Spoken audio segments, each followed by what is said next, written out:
자, 아무튼 뭐 오늘 이제 다음 코너로서는 지금 뭐 잘 아시는 쪽이죠? 그럼요, 네, 또 그럼요. 제가 네. 너무 이제 자료도 많이 보고 또 너무 이게 좋아하는 우리 그 미래에셋증권의 유명관 수석 연구원 오셨습니다. 안녕하세요. 안녕하세요. 안녕하십니까. 예. 뭐 평소에 이렇게 저도 자료를 많이 봅니다. 네. 그리고 예전에 한번 연구원님께서 여기 진행 맞습니다. 자리에 잠깐 앉으셨고 제가 그쪽에 가서 이제 또 시황을 했던 기억이 있는데 저도 옆자리에 앉은 적 있어요, 2번. 네. 한 두어 번 정도 두면서 네, 이제 맞아요. 그 퀀트 대결 하신 걸로 알고 있거든요. 대결은 아니었는데 어쨌든 뭐 했죠. 네. 그래서 또 네. 어떤 오늘 뭐 반갑습니다. 어떤 뭐 시장이 이런데 뭐 이런 생각도 좀 듭니다. 이제 저도 이제 PB니까.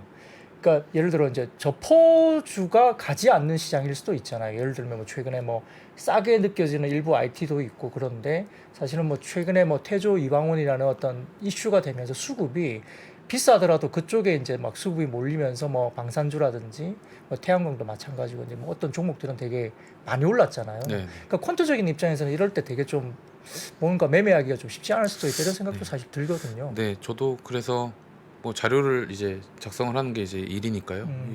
이번 달에 이제 자료를 작성할 때 지금 시장에서 이제 주가가 좋은 뭐 태조 이방원이 과연 뭐 퀀트적으로 어떤 강점이 있길래 이렇게 주가가 좋은지에 대해서 좀 생각을 해봤고요.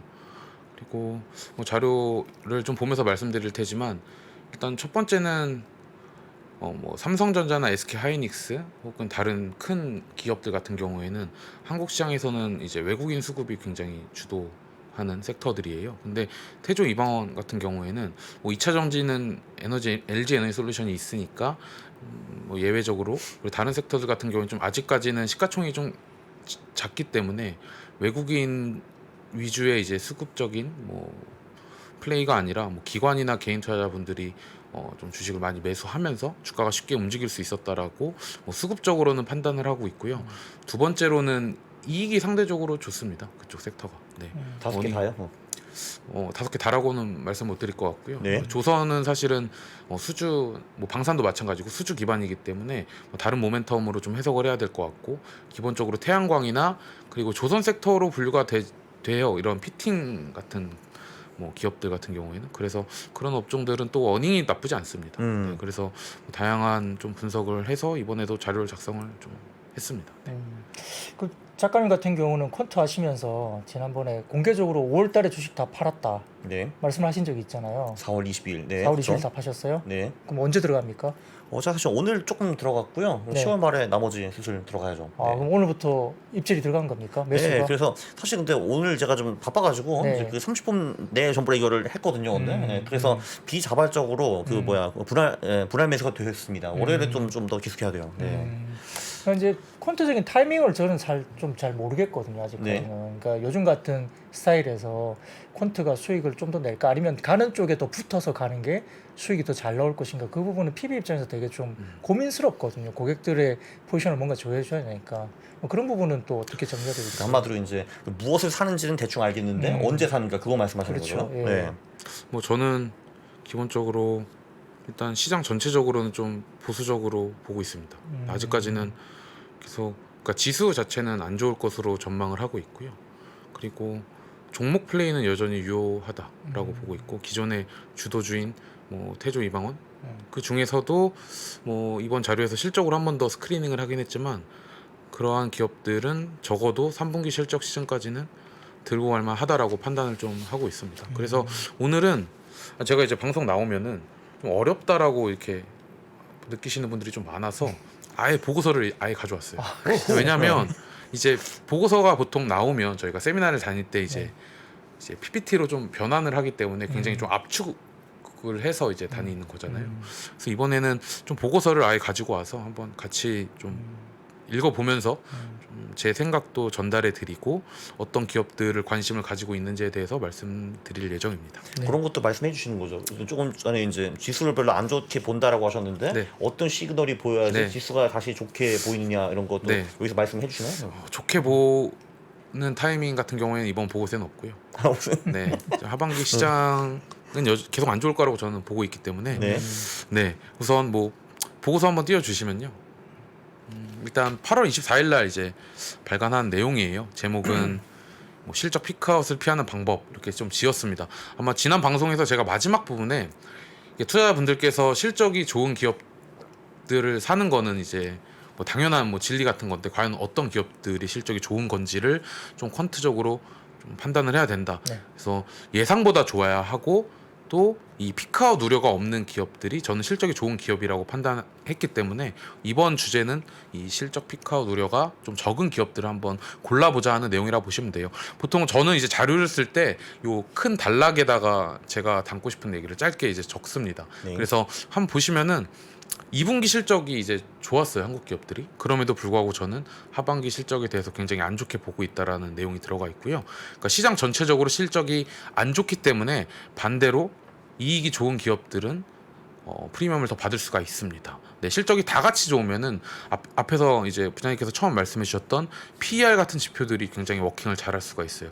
똑같이 실적 성장이 막 100%씩 나온다면은 싼 기업이 당연히 좋은데 지금은 실적 성장이 잘 이제 안 나올 것으로 저는 전망을 하고 있기 때문에 오히려 이익 모멘텀의 프리미엄을 줘야 한다라고 판단을 했습니다. 그래서 이 피크아웃이 적은 이제 이익 모멘텀이 좋은 기업들을 사자가 뭐 자료의 핵심 내용이라고 보시면 될 것 같고요. 먼저 제가 하반기 실적을 안 좋게 보는 이유에 대해서 말씀을 드려야 할 것 같습니다. 자료에 이제 한 2페이지 정도에 제가 무슨 내용을 넣어놨냐면은 2페이지. 네, 지금 제가 뭐 차트를 하나 띄워놨는데요. 우선 하반기 실적에 대해서 이미 기대는 굉장히 낮아져 있어요. 그러니까 3분기 실적 같은 경우에는 뭐 전년 동기 대비 이제 비교를 해보게 되면 한 9% 정도 감익이 예상이 되고 있고요. 4분기 같은 경우에도 뭐 플러스 6%가 나오지만 신뢰도가 높진 않습니다. 그리고 2분기랑 3분기를 비교해 봤을 때에도 뭐 QOQ로 한 5% 정도 이익이 줄어들 것으로 예상이 되고 있습니다.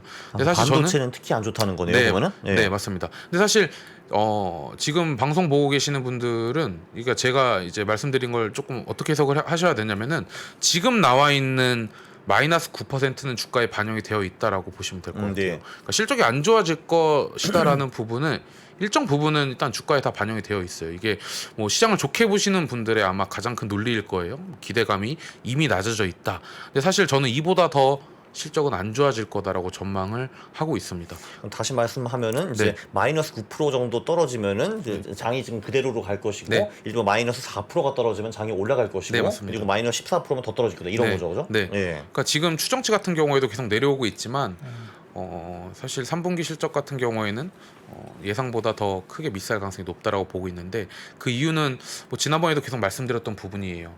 하나는 비용적인 문제고요. 두 번째는 이제 재고 관련된 이슈입니다. 그래서 2분기 실적이 끝났기 때문에 한번 제가 업데이트를 해왔어요. 그래서 차트 보시면은 네, 아마 이 차트가 제가 이제 시장 전체적인 흐름을 보는 데 있어서 이제 말씀하신 대로 안 좋게 보는 좀 가장 주된 이유로 들 수 있는 차트 두 개라고 보시면 될 것 같습니다. 왼쪽에 이제 검정색 선은요, 이 상품 가격 지수라 그래서 지금 계속 원자재 가격이 상승을 하고 있잖아요. 그래서 분기 평균을 제가 내서 차트를 한번 그려본 내용이에요.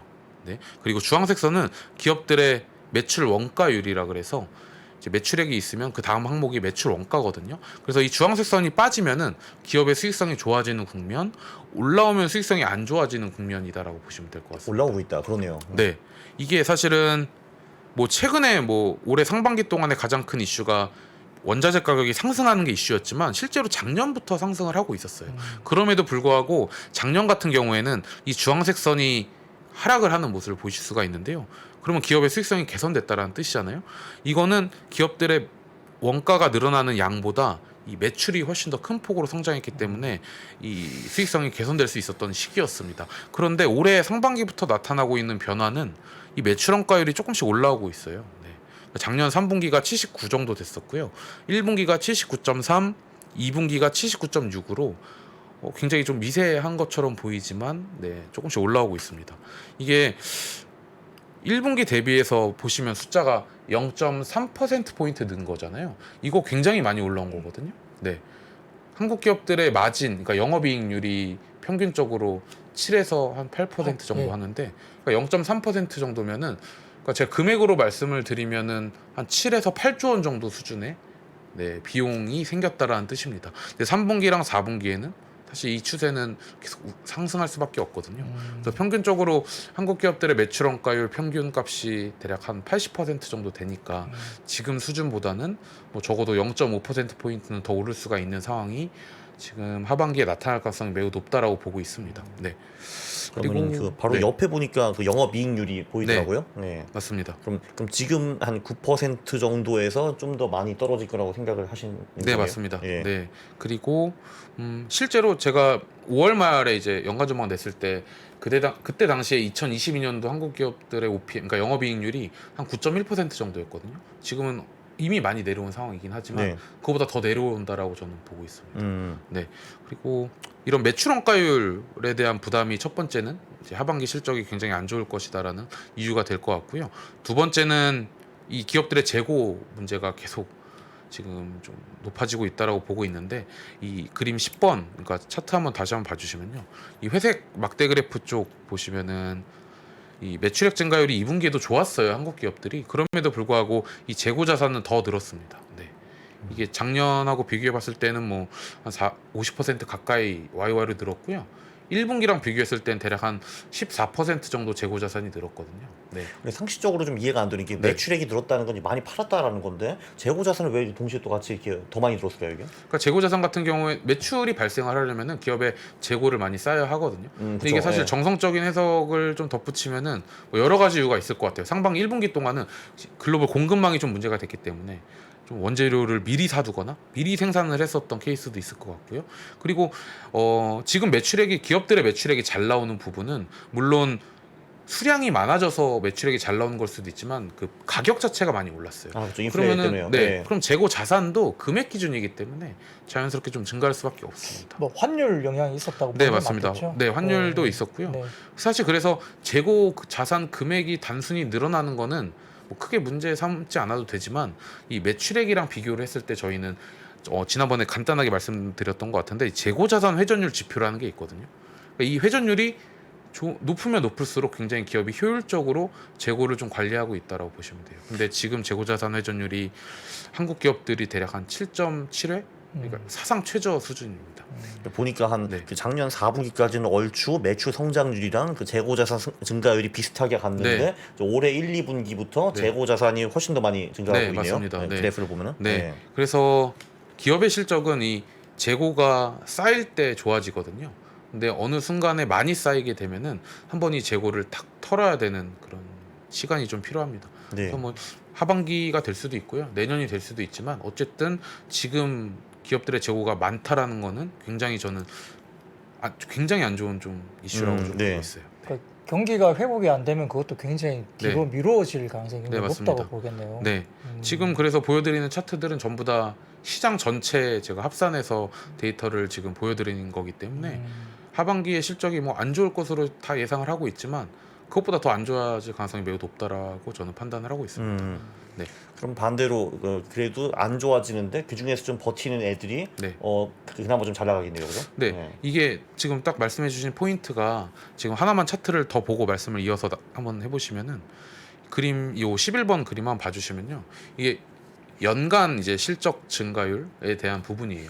기업의 실적을 저희가 이야기할 때 매출액을 얘기할 수도 있고요, 영업이익을 얘기할 수도 있는데 지금까지는 그러니까 작년 21년도랑 2022년도 같은 경우에는 기업들의 매출 성장이 너무 좋았어요. 그러니까 네. 물가도 좋았고 물가가 높았기 때문에. 근데 내년에 나타나는 변화는 이 주황색 막대 그래프가 확 낮아지는 모습을 확인할 수가 있는데 매출이 둔화가 됩니다. 내년에는.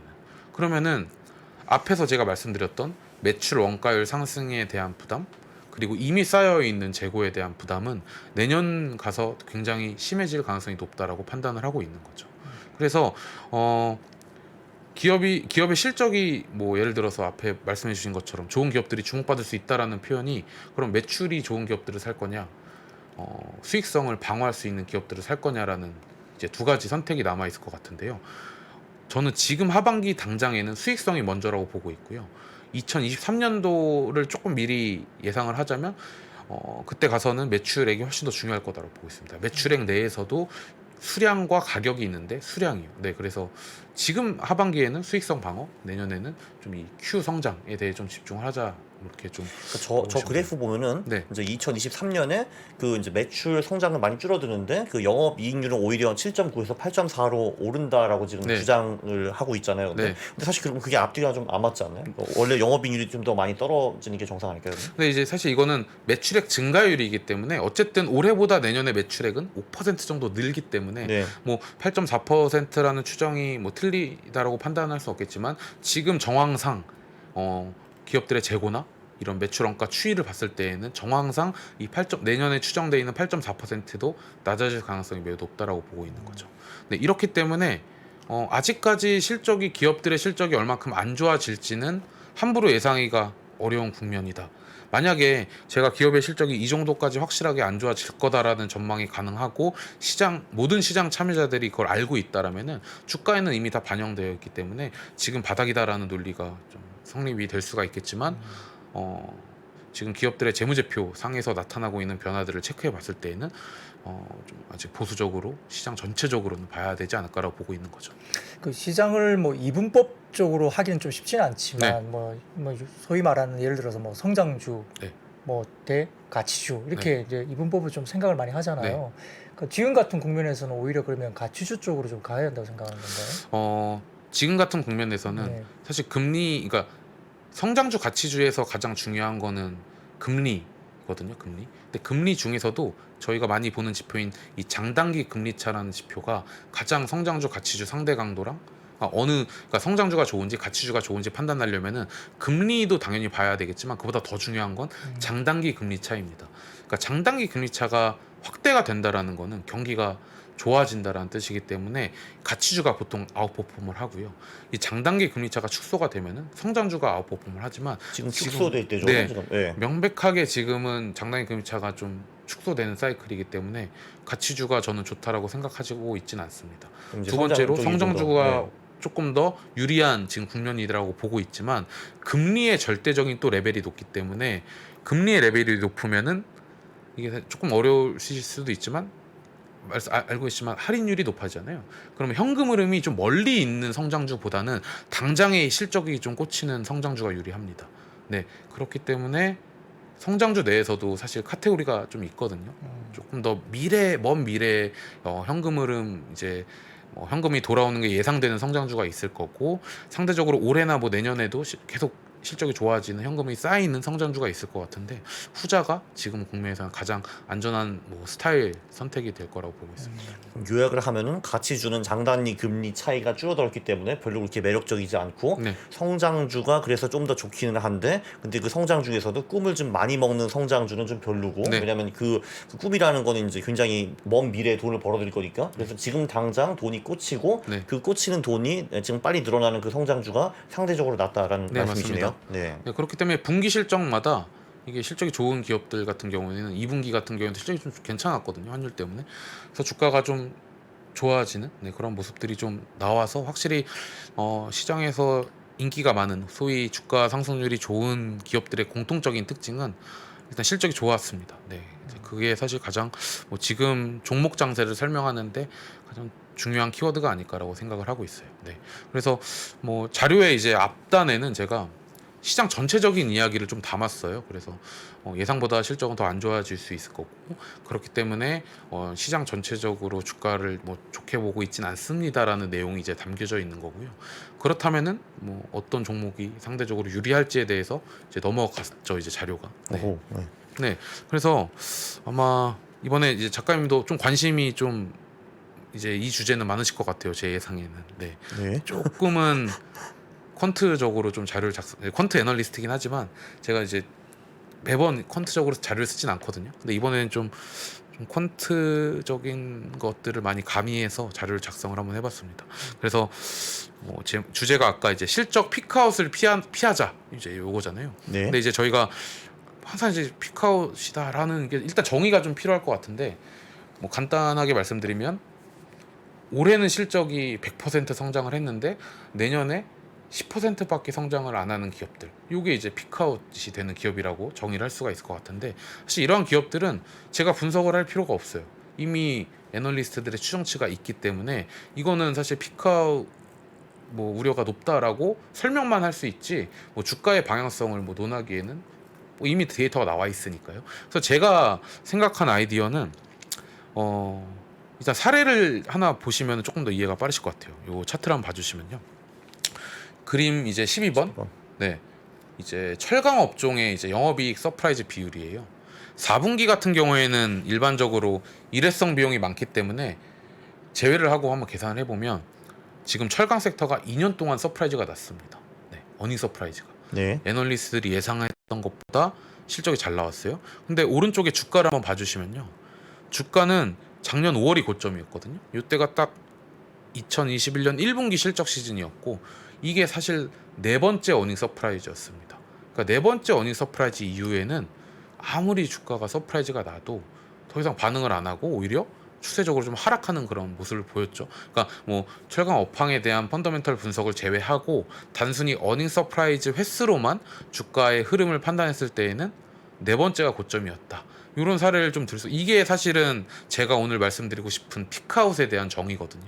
어닝 서프라이즈가 과연 몇 번째 났을 때 주가 퍼포먼스가 가장 좋을 거고 몇 번 연속 지속이 되면은 기대치가 너무 높아져 버렸기 때문에 주가가 반응하지 않는지에 대한 좀 부분이라고 보시면 될 것 같아요. 근데 요거는 근데 그때부터 커스피가 떨어져가지고 좀 동박하락했다고 볼 수도 있지 않을까요? 어떤가요? 그래서 앞에서 제가 말씀드린 게 철강 업종에 대한 뭐 분석이나 시장 전체적인 분석을 제외하고 네. 어닝 서프라이즈 횟수와 주가 흐름만 봤을 때에 대한 설명이에요. 네네. 뭐 이게 이번 자료의 근거가 된다라는 게 아니라 조금 이 실적 피크아웃을 이해를 좀 돕기 위해서 네. 예시를 들었다라고 보시면 될 것 같습니다. 네. 하여튼 뭐 이게 사실 뭐 철강인데 조선 뭐 해운도 특히나 최근에 그런 모습을 피크아웃이죠. 보죠. 네. 예, 그래서 뭐 BDI라든지 이런 쪽도 굉장히 많이 올랐다가 뭐 빠지면서 좋지 못한 상황이 네. 되는데 그런 것들 좀 잘 해서 네. 그럼 뭐 어떻게 뭐 섹터를 어떻게 그쵸. 볼까요? 예. 우선 어닝 서프라이즈라는 거는 애널리스트들의 추정치보다 실적이 잘 나왔다는 뜻이고요. 네. 일반적으로 어닝 서프라이즈가 난 기업들의 성과는 시장보다 좋습니다. 네, 차트를 한번 봐주시면요.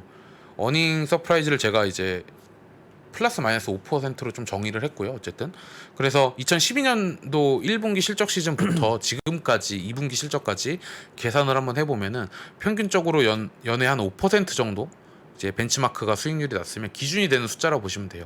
어닝 서프라이즈가 나타난 기업들의 성과는 한 연평균 8% 정도 성과가 났어요.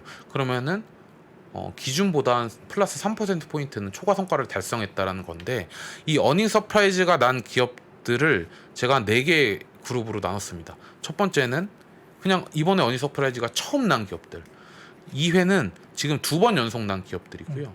3회는 3번 연속 4번 혹은 5번은 앞에서 보셨던 철강 섹터처럼 어닝 서프라이즈가 4번 이상 난 기업들이라고 보시면 돼요. 근데 보시면은 결론적으로는 2번 연속 서프라이즈 난 기업들의 성과가 가장 좋았어요. 네. 왜 그런 것 같아요, 근데? 네, 이것도 뭐 뒤에서 말씀드릴 테지만 이거는 사실 서프라이즈를 보고 투자하는 거예요. 저희가 실제로 운용이 가능한 포트폴리오라고 보시면 되고 네네네. 예상을 하고 투자하는 게 아닙니다. 네. 그래서 일단 두 번째 서프라이즈가 좋은 이유에 대해서는 뒤에서 말씀드릴 테지만 한국 기업들이 평균적으로 어닝 서프라이즈가 연속적으로 나면은 몇 개 분기 정도 이제 나실 것 같으세요? 한 번 나면 대략 오, 서너 개 정도? 딱 네. 세 번 나요. 세 번. 네. 그렇기 때문에 두 번째 사면 제일 좋은 거예요. 세 번째 네. 깔고 가면. 그리고 저희가 한번 그냥 간단하게 실적이 정말 안 좋다가 처음 서프라이즈 난 기업들은 좋은 거 아니냐라고 생각할 수가 있잖아요. 긴가민가 하는데 그쵸? 두 번은 진짜 좋구나 이렇게 네, 되는 맞습니다. 거예요? 네. 그리고 실적이 계속 쇼크 나오다가 이번에 처음으로 턴어라운드를 했으면은 네. 주가가 일단 그날은 굉장히 좋은데 네. 다음 분기 갔을 때 성과를 보면은 실제로 시장하고 크게 다르진 않아요. 네. 그 포트폴리오는 왜냐하면은 첫 번째 어닝 서프라이즈가 난 다음에 다음 분기에도 서프라이즈가 날 확률이 또 몇 퍼센트 정도 될 것 같으세요? 그냥 강 작가님이 대략적으로 첫 번째 어닝 서프라이즈가 난 기업이 네. 다음 분기에 가서 또 서프라이즈가 날 확률이 몇 퍼센트 정도 될 것 같아요? 한국 기업들은? 50% 미만 아니에요? 어떻게 맞습니다. 돼요? 일단 네. 50% 미만이고 계산을 한번 해보면 38% 정도 나와요. 38%요? 네, 그러니까 첫 번째 어닝 서프라이즈가 난 기업들 10개가 있으면은 다음 분기에 그대로 그걸 끌고 가면은 한 4개 정도밖에 살아남지 못하고 6개는 다시 기대치를 좀 미스하는 거죠.